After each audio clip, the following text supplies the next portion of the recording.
So once again, I want to really thank everybody for being here and just express how much gratitude I have to TJ for giving me the honor of filling in for him when he was gone, or probably the better way to say it is for being the guest speaker. And it's a delight to be able to speak on a Sunday without having to drive for an hour and 45 minutes. Which is the trip up to Ukiah, which is, it's a gorgeous trip. Because when you drive all that way, it's like it's my time of meditation and relaxation. So Sundays there's no traffic.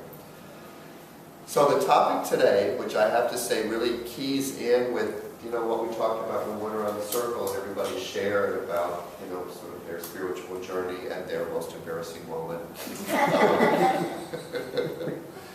The topic today is an intimate relationship with spirit. And so I want to explore that, because TJ said, what's the title you're talking to me? And I sort of had to come up with it quickly, which is often how I come up with a talk. I just come up with a title and I kind of fill things in. This one was really easy for me because that's really what my journey has been about very much since I moved to San Francisco. It's how to take these concepts that I have. I mean, I've been in spirituality and studying spirit and, the connection to spirit for most of my life. I was sharing earlier, it began with my connection with yoga and my experience of the body and that energy. And so it really, for me, has been an experience. And yet, an awful lot of it is conceptual. There's so much information out there, so much stuff to learn that we have these concepts about what it's about.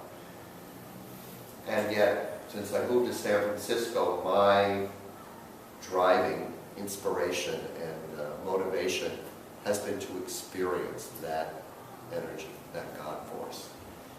And the title, An Intimate Relationship with Spirit, there's a lot in there. First thing I had to look at, the word intimacy. What does that mean? What is intimacy? And in Ukiah, and I want to continue that practice here, I invite people during the talk to share and give feedback and jump in. You don't have to raise your hand, you can just speak up. But I really like to hear what people, if they have any feelings about what is intimacy, what does that mean? Well, just the word itself just makes me think into me I see, into me I see. And that's that close, well, more and more, I'm just, as I said earlier, loving myself, being a partner with myself. Yeah. Okay. So intimacy has to do with a personal, intimate experience. Yeah. I always think of intimacy is sharing. Sharing. So it's a communication openly aspect. and honestly and without judgment. You don't feel that you're going to be judged. I mean, it's going to be like a friend who just loves you. An open, honest sharing without judgment. Wonderful. Okay. And absolutely, we do think of intimacy, in a sense, automatically connects with relationship. What Natalie shared was it's the relationship with the self. What Gretchen shared is that it's about communication, open, honest, truthful, non-judgmental sharing. And so, it's also about being vulnerable. Vulnerable, good. Yeah. Not being afraid, being fearless about sharing. Which is great, because when you come to the word vulnerable, which is another word I love, what does vulnerability mean? And it does connect with intimacy, doesn't it? Because it means open, it means willing to be seen. Mm-hmm. Exactly. Yeah. Willing to be seen, and even willing to be seen in a place where you could possibly get hurt, or your buttons could be open. It's not this. It's this. So we're getting an idea of what intimacy means, and it definitely has an intimate connectionship with the word relationship, an intimate relationship with spirit. So let's just a little bit look at the word relationship. What are some Mutual. words? Mutual. To give and take, back and forth. Give and take. So there's a balance. Yeah. You become each other in a way. Okay. A mirror, or you say into me see, that that little play on words with the word intimacy talks about that mirror, right? It's the ability to see into the other and allow them to see into you as a sense of reflecting back who you are. The most important part is mutual. Mutual, okay, yeah. For Linda, the most important part is mutual. Does that ring true for other people? Mutual and equal balance?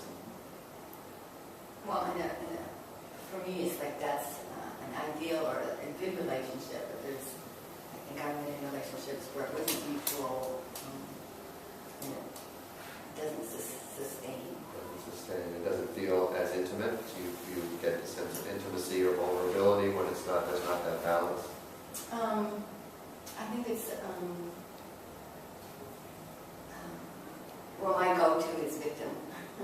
So it's like, here I'm, perhaps being really vulnerable and honest and truthful, and then thinking, yeah, there is, and then finding they're not. It's like, oh. Yeah.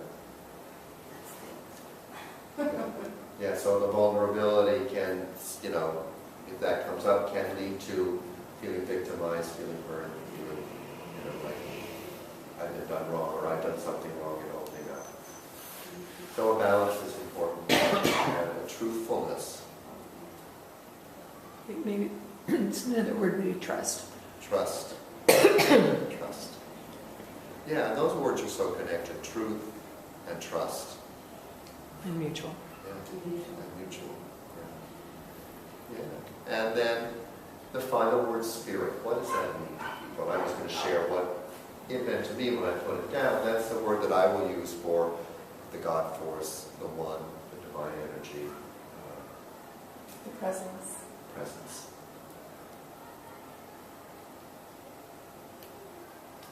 Energy field. Energy field. The energy field. So with that idea of energy field, of relationship, of mutual trust, and since when you said that, Linda reminded me of what you'd asked me to do earlier, we have a wonderful friend at Unity, Judith, who had eye surgery recently, and it was successful, and as she continues to heal, she needs energy. There's a pressure that needs to build up within the eye to allow the surgery to continue to be successful. Don't know, not doctor, just know Yeah. it needs pressure. Yeah, it needs pressure. So with that idea of balance and openness and connection, those of us who know Judith, let's bring her energy, her spirit, her face into our minds. Those of you who don't, just open to whatever resonates with you as someone who you care for, needing support and energy. And let's just send some of that energy in an intimate, personal way to Judith for healing. It means feeling your own eyes, the gift and the ability to be able to see. She's struggled with her vision for quite a while, and this is an opportunity for her now to regain the gift of sight.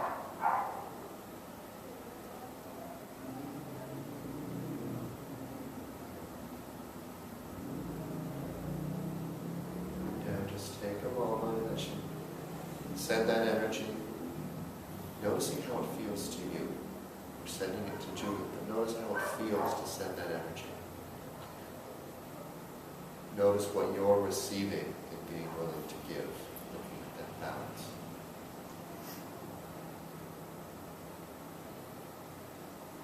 And now as we let it go, let's turn it over to what we call spirit, to God, to that energy. So we've had an experience in that little exercise, which was more than an exercise, because we were literally sending divine energy to another being. We connected with 3 people. Using, yes. May I share something? Yes. I read Rachel Naomi Raymond's books over, much like I read Eckhart Tolle's books over and over and over again. I read her books over and over again. And she was talking about how as a little child, she drew an eye on her hands, right? And that apparently is a symbol for healing, which she didn't know when she was doing it as a little child, right? Uh-huh. But when I was sending this energy to Gretchen, not Gretchen, we did that earlier, to Judith, my palms were just vibrating. And I was thinking, how appropriate is that? That it's healing energy, but it's healing for her to see. Yeah.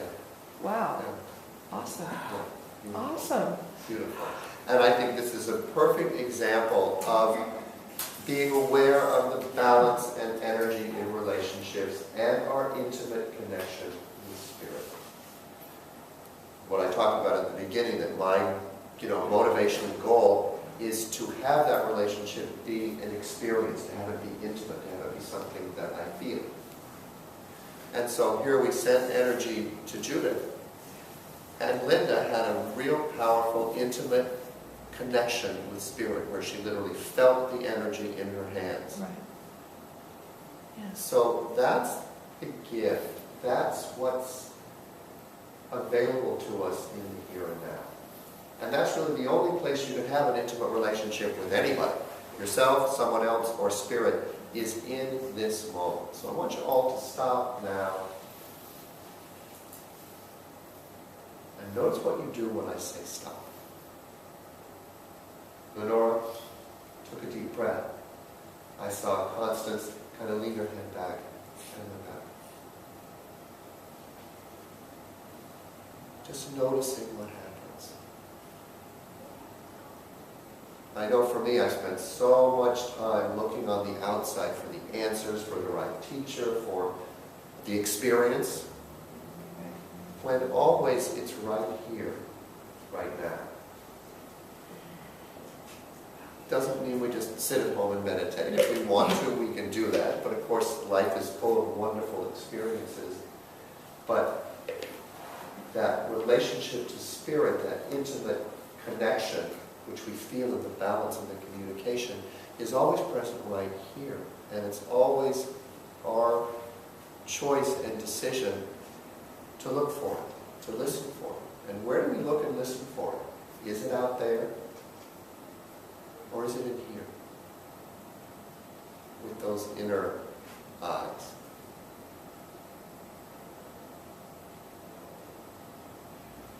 How many people had their buttons get pushed this past week? One time or another.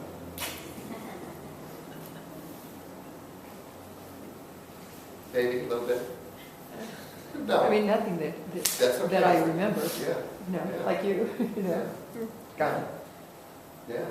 And that's wonderful. There's no right or wrong answers. How many people, when their buttons got pushed, wanted to move away from it, wanted to fix it, wanted it not to be happening? I'm going to say, my buttons got pushed big time this week. So, the thing that I want to share about with you today is, when things are going well, we're in that balanced place, when things are wonderful. It's wonderful. We feel Spirit. We feel the balance. We feel the energy. The challenges are when we're not feeling it, when our buttons are pushed, when we're thinking something needs to be fixed or something else is going on. How do we connect with Spirit then? What's our choice, or what's our game plan when that happens? Quiet the mind, and let it go. Okay. And for me, I just write it down. And Okay. If I'm in my head and in my head, Uh-huh. okay, I'll just put it down and let it be there. And does that help? And I don't store it here. Oh yeah, Okay. that's all I do. Okay. And just becoming more present and just Yeah. slowing down for a minute. Wonderful. Wonderful. Just be like, okay, it's okay. Just let it go. Good. And that has worked for me in the past. I have to say, it doesn't always work. Sometimes when Well, it's sometimes you're really in the heat of it, it's big hard. things. Right. Good. Right. More and more I'm starting to get an awareness. So it's like I'm seeing, so I get triggered, and then I go, oh wow, I just got triggered by this. So it's kind of like I'm seeing what I'm doing. Yeah. And getting, okay, I'm angry, okay, I'm this. And it's an awareness for me. So that's like the first thing. And then the second thing is just breathing into that feeling of being angry. So that's a part of what I'm doing now. It's like I'm breathing into these emotions. And even in the moment, when I'm sitting across or doing something with somebody, I will start breathing. I'll just start breathing. And I'm still present with them, but I'm going, wow, I'm really angry. Yeah. Yeah, so acknowledging it. I'm acknowledging and to myself being I'm willing to be with it. Yeah. And this brings me to the point that I really want to talk about today, because I believe that the planet is in a big evolutionary growth spurt, and there are growing pains. And my feeling is what's happening, and this is based in my yoga background, in my own healing journey. My healing journey has been much more about pulling spirit in than trying to get somewhere out there. And I feel like a lot of what religion has been, especially religion in the West, over the past couple of thousand years, is about trying to deny the body and the physical experience as somehow bad or wrong, or simply a vehicle to get to that other place when we leave the body. And that did not ring true for me very early in life. My sense was, no, if I'm here and my body's here, I want to be here. And if anything, I want to pull spirit in. I want to pull in grander and bigger and more blissful and wonderful experiences. That's a great way to think about it. Thank you. And you're welcome. And so when my buttons get pushed, when those things that trigger us, that upset us, when everything in my being wants to say no to a certain situation, I've begun through a lot of the different teachings I've been to realize that that's God showing up fully. If it's powerful, it's God. And we look at the life of Jesus, who was, very powerful teacher on the planet. Big portion of the planet is still talking about him, still trying to decipher and understand what he and his life were trying to say. Jesus was extremely human. Not everybody wants to hear that. We want to say he was a God. He was very, very human. He sweat blood. He wept tears. He was nailed to a cross because he confronted the powers that be. So if you look at his life, he was not saying to sit back in a corner and meditate and try to find that peaceful place. He was saying, be present and live your life. Be in it. And so, I loved what Natalie said, when the anger comes up, she's with the anger. Wow, I'm angry. And what we want to do is we want to jump into a story when our buttons get pushed. We want to come up with a story to make ourselves feel better. Either that person's wrong and I'm right, or I've got to fix it. It's not encouraged in this society at this point to simply be with the experience, to own your anger. You made me mad. It's not my anger, it's something you did. We want to push it out and fix someone else to make ourselves feel better, instead of just being willing to feel. And if God is a relationship, if God is an experience, what's the most powerful experiences that we have? They're emotional. It's our emotional center. And there's a lot of talk in spiritual circles about what's more powerful, the thoughts or the feelings. And I'm in a feeling place. Because the truth is, our thoughts are powerful only really when they're connected with the feeling. And we all know, if we've done the affirmation work, or where we're really thinking things and we want to affirm them, that the only way it really works is when you connect it to an emotion. Right? You can think a positive thought, oh, I want, I'm rich, I have lots of money. But it's when you actually feel what you would do with that money and what it would allow you to be able to do and how good that feeling is, that's where the power comes. And our solar plexus is where our willpower lives. And I don't know who came up with the word solar plexus for this emotional center, but it has the word sun in it, doesn't it? And the sun is what literally gives life to this physical world of ours. And one of the first gods or expressions of gods that we worshipped as human beings was the sun. Those ancient civilizations, they worship the sun as the source of energy because they can feel it, right? We can feel it and see it. Absolutely. It brings light and warmth. And a harvest. And harvest.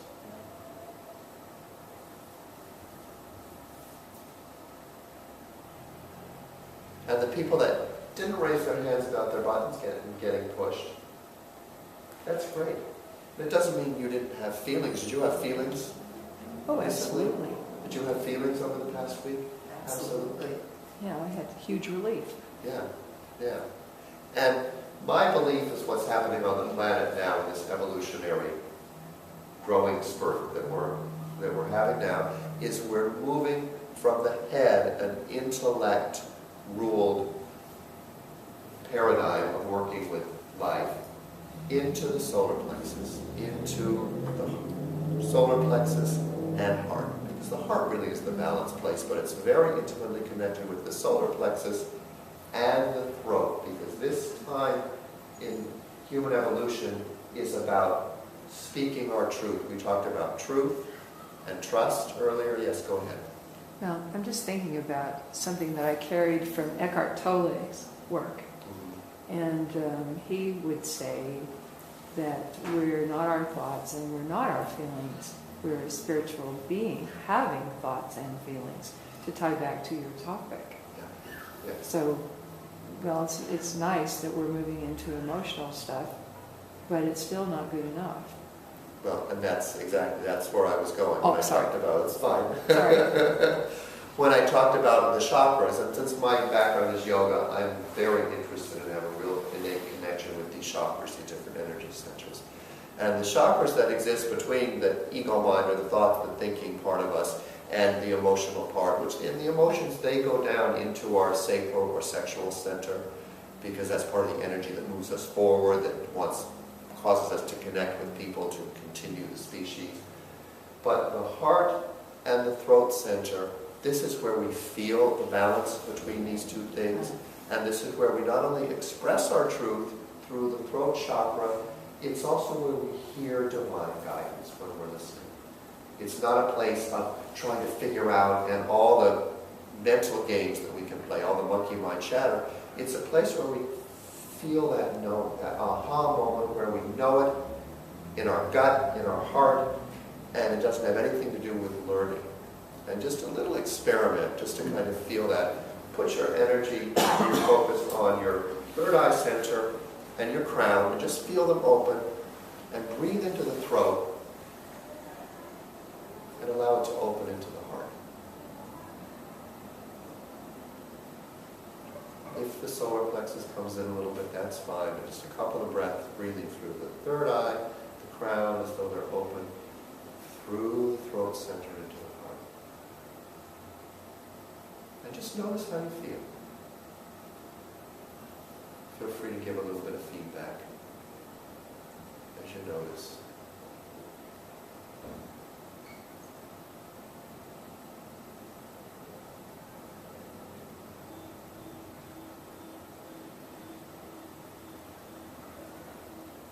This is what often happens. People get so comfortable and sink in. It's like, oh, do I actually have to talk? But did it feel peaceful? What else? Anything else? And I don't want to project what it might have felt. Everyone might have had a different experience. Peaceful? Calm? Easy? Next time you're in that place where you think, I've got to come up with an answer for something, usually you go into a peaceful place where there's not something immediate pressing on you. Very often, if there is something immediate pressing on you, and you do a practice like that, you can get a clearing of all the monkey mind thought and a clear direction forward. Sometimes just that simple clearing of all the monkey mind and an opening space is enough to let the heart relax, and sometimes you realize, oh, that really isn't as urgent as I thought. But it's a powerful, you gotta laugh because that is connecting these other parts of us. In this society, we made the intellect a god. Knowing is the gift. And the truth is, when you talk about an intimate relationship with Spirit, when you think about intimacy, intimacy is about not knowing. It's about opening and a sense of wonder and listening and communication and finding out more. The gift of God and that connection, that relationship, is we can't know. It's too grand, it's too big, but we can always listen. We can always listen and feel and hear and understand more. And the gift of intimacy is it feels good most of the time.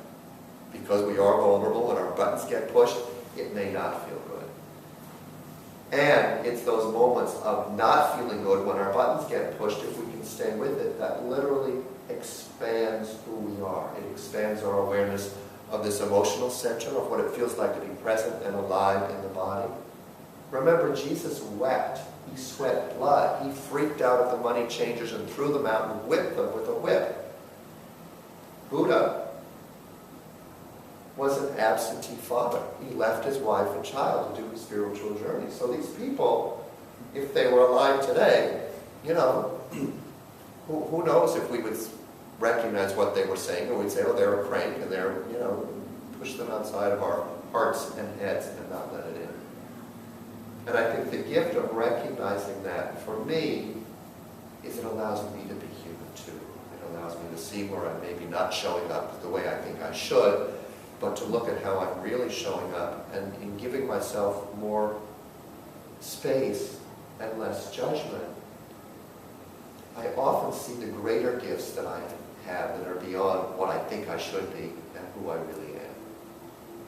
And so what I want to leave you with today is some tools, and they're based in the presence process, and not coincidentally, because we were talking about how so many of these things, what I'm talking about as well, they're all saying the same thing. There's so many, Eckhart Tolle, Byron Katie. So we're going from the presence process to the Tibetan Yogas of Dreams and Sleeps. Very powerful book. Actually, both these are.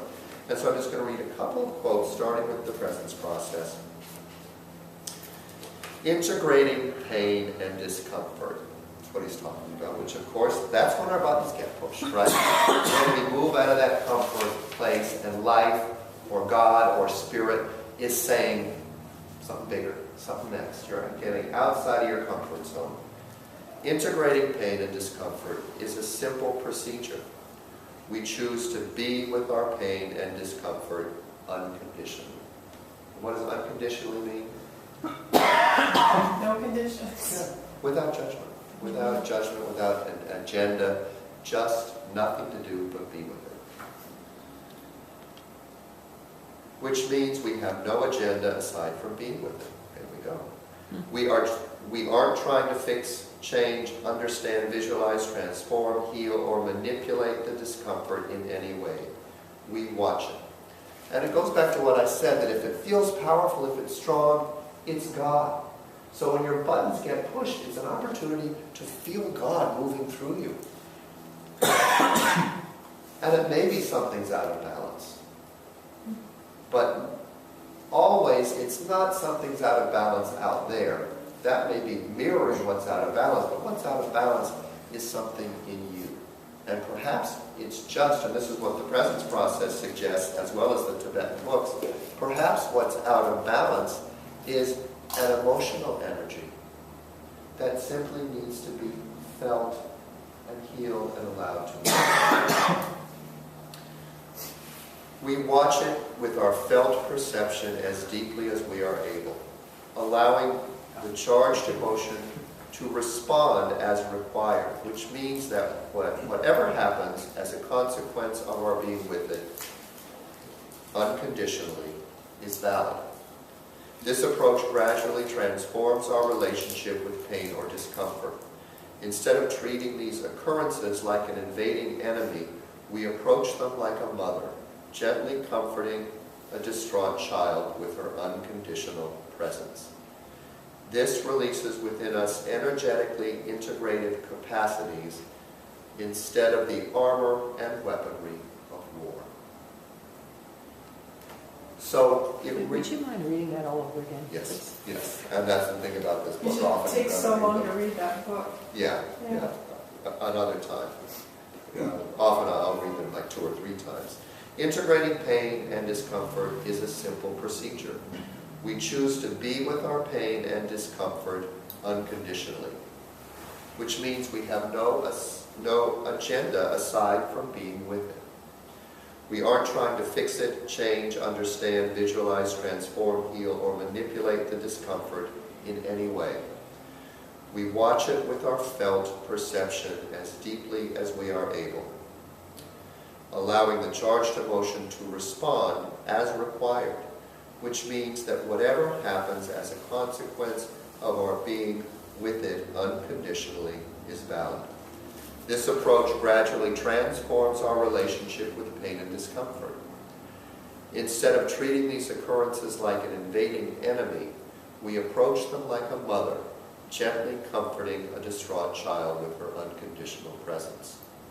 This releases within us energetically integrative capacities instead of the armor and weaponry of war. And we all know that when our buttons get pushed, we go into fixing mode. The ego mind comes in and says, I feel bad right now, I want to feel better, which means I need to fix something. And very often it can mean I need to fix that person who made me feel bad and show them why they were wrong and I was right. And as soon as we get to the right place, we feel better.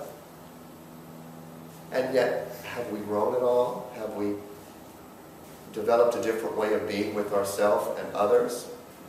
According to this book, we've just created more karma. That situation or similar situations are going to keep coming up because that's where we're doing our push-ups. I'm right and you're wrong, and I've set my boundary, and we've gone into that fight place. And I love the way he puts the weaponry of war, because so much of life, for a lot of us, is a war. It's a battle. It's a how do I get my, how do I make sure that that person doesn't take off first from the stop sign? It can be simple as that. So we're going to go, because I don't want to keep us here forever. I want to share the gifts in this book. If I mark the right page, here we go. Removing grasping and aversion. And these are the 4 practices that you start with to do the Tibetan yogas of dreams and sleep. Very powerful book. And what I love about this, we've all spent so much time with our spiritual work, and one of our challenges in this physical world is enough time. How wonderful it is to do your spiritual work while you're sleeping. Yeah, 8 hours a night. I'm going to go to sleep and I'm finding spiritual enlightenment, and so it's a wonderful one. The second foundational... So is there a charge for that? What? Is there a charge for that? Exactly. The second foundational practice works to further decrease grasping and aversion. So now he's talking about what they talk about here is the way to remove yourself from karma. He talks about how it's important to work to create good karma, but even better is to work to release yourself from karma. And my feeling in my spiritual journey, in my work, is that that's really what Jesus came to teach us. His dying on the cross was saying, hey, you don't have to do this anymore. It's not about cause and effect anymore. When you tune into spirit and create that intimate relationship with spirit, you receive grace. And grace is an unearned blessing, which means you don't have to do anything to get it. It's yours. It's the gift that Jesus came to share with us. So, whereas the first preparation is applied in the moment of encountering phenomena, so he talks about how to deal with certain situations, but now he's talking about emotions. The second practice is engaged after a reaction has arisen, so this is after your buttons get pushed.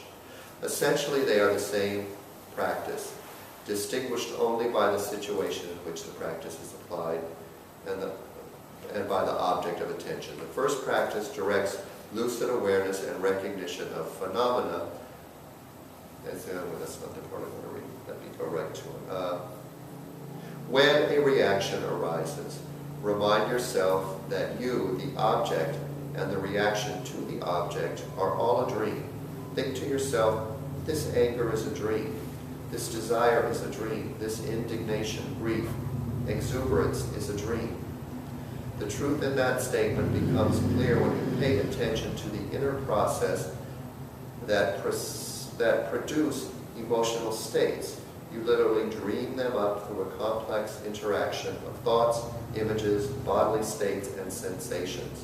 Emotional reactivity does not originate out there in objects. It arises, is experienced, and ceases in you. And the other part, he talks about he describes what he just explained there by being willing to be with it, observe it, as though it's a dream, as though it's just something that just drifted up, which of course is what it is. As you allow it to simply run its course, to be with it, it self-liberates. And as you can practice doing that, rather than reacting and trying to fix, when you can respond to the feeling, it allows the karma to release. Because no longer do those activities that push that button need to come in, because you've dealt with the unresolved emotional issue, this energy that's been stuck in your body. And what Michael Brown explains, he's got some other techniques of how to do it, is that so much of this is based on early childhood imprinting that we got when we came in. And in our spiritual journey, most of us recognize that, or have a theory or a concept, that when we came into this body, our soul imprinted the lifetime, the parents, the situations that we would need to grow, to release the stuff we no longer need and move to the next level of awareness, of consciousness, of experience. And so the early imprints are pre-thought. Because when we come in, we don't really know how to think. We are pure feeling beings. In the womb, we feel sensations. We pick up things even in the womb. And then we create these stories as we get older. The stories are what keep the emotional things stuck. And we came into this world without the experience of, at least in the family system and in our social system, without the experience of unconditional love, or as he puts it, unconditional attention. Just someone who's willing to be with us without judgment. Trying to fit into this paradigm of time and all these things pulling on us. Our parents didn't have time, or didn't have the ability to be with us all the time. And so we shut down certain parts of us. When certain emotions weren't acceptable for certain situations, the story we told ourselves was, oh, I'm wrong, I shouldn't have that emotion.